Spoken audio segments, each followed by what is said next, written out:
Next is provincial administration. The Mughal Empire was divided into small provinces or sabha governed by the subedar. So the Mughal Empire was divided into small provinces or states. They were governed by the subedar.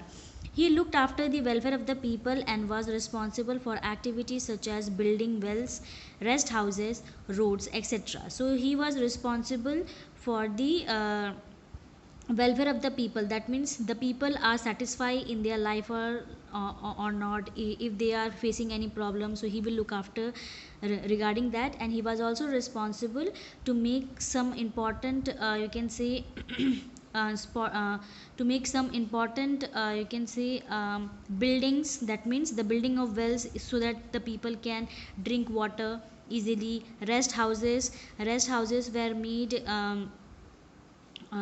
you can say in some places, especially in the road, so that the person who is traveling from one place to another, they can have a place where they can rest, okay, and roads, etc. Military affairs were looked after by the Mir Bakshi, while the Diwan headed the accounts department. So the military affairs were looked after by the Mir Bakshi, which we have already discussed in the previous video, okay, and Diwan headed the accounts department. The subas were further subdivided into sarkars or district, which were under the control of the faujdar, who looked after law and order. Okay, so Su- subas were also subdivided into sarkars or district, and it was controlled by the faujdar, who will look after the law and order. That means the rules and regulation which were made by the emperor, whether they are following their rules and regulation or not. The Amalguzar looked after assessment and collection of land revenue. So the Amalguzar, he will look after the you can say whether the people are giving the taxes on the land on the proper time or not, or if there is or if they are facing any problem, he will look after that and he will try to solve the problem. The Thanedar was responsible for maintaining law and order in the empire and providing military supplies. So the Thanedar is just like at present the modern police. Okay, he was responsible to make law and order in the empire and to provide military supplies. That means if in any part of the empire, if there is a shortage of soldiers, okay, he will provide the soldiers.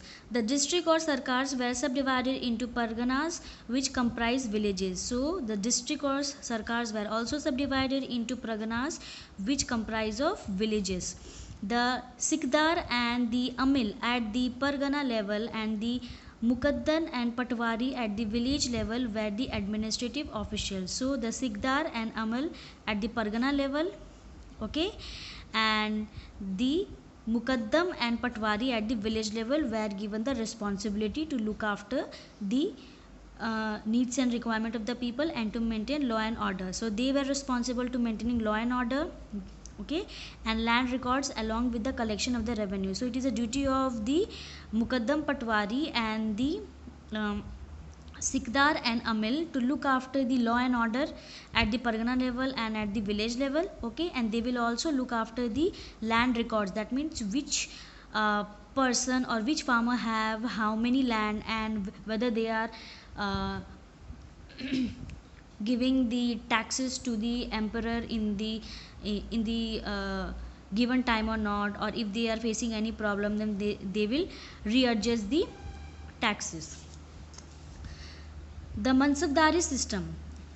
In their endeavor to pay attention to the army and administration, the Mughal introduced a unique system of ranks and linked the same to the local and land revenue administration.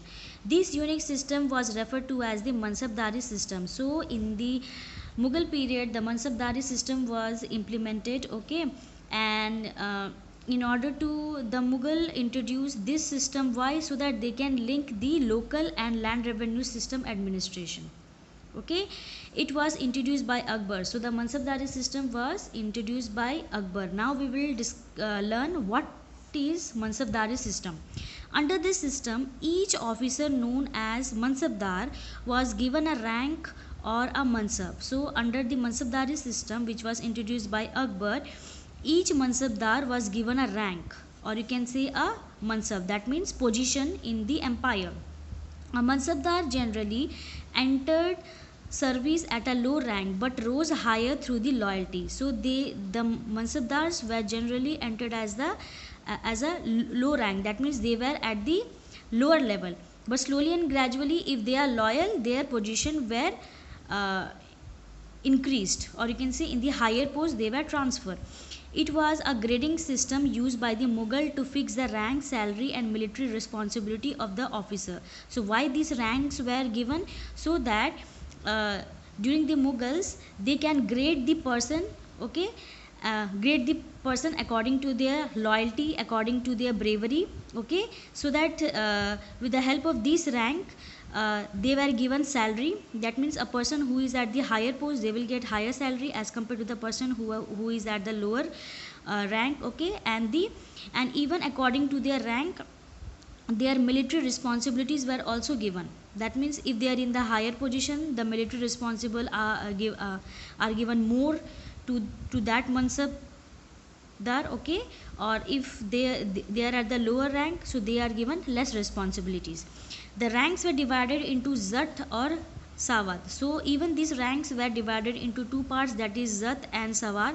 Zat fixed the mansabdar's personal status and salary. So the Zat used to maintain the mansabdars, that means the mansabdar, that means you can say person who is appointed under the mansabdari system, that means the soldier, okay, their personal status, that means in which rank they belong, okay, and how much salary they will be given. The higher the Zat, the most prestigious was the noble's position in the royal court. So the higher position in the Zat, they were given more you can say honor in the empire, especially in the royal court, and he also drew a higher salary. So if their position in the Zat is higher, so they will get a higher salary. The lowest rank was 10 and the highest was 5,000 for nobles. So the lowest rank was 10, okay, and the highest was 5,000 for nobles. The mansabdars received their own salaries in the form of revenue assignment called jagirs. So the mansabdars under the mansabdari system they were given their salary in the form of revenue assignment, which are called jagirs. However, the jagirs were not hereditary, so the mansabdars only enjoy the rights of revenue collection from the land assigned to them. So the mansabdars, they that means the jagirs were given which were given to mansabdar, that is not hereditary. That means hereditary means, for example, uh, for example, at present this king rule the empire, okay, after his death his son will take the position because he is this empire son. Similarly after his death his son will take the position, okay, similarly after his death his son will take the position. So this is called hereditary. That means father, after father son will take the position, then continue the same process. This is called hereditary. But the jagirs were not hereditary. So until and unless if they are in the mansabdar position, then only they will get the jagirs, that means the salaries, okay, on the basis of land assigned to them. That means, for example, this is one person, okay, and he get the jagirs. How he will get the jagirs? For example, this particular land is under this person, okay, so whatever the taxes will be collected from this land, okay, one share will be given to this person, that means the mansabdar, as a jagir, that means salaries, okay, and the rest will given to the emperor. So this was the process of giving the salaries to the mansabdar in the mansabdari system, which was implemented by Akbar.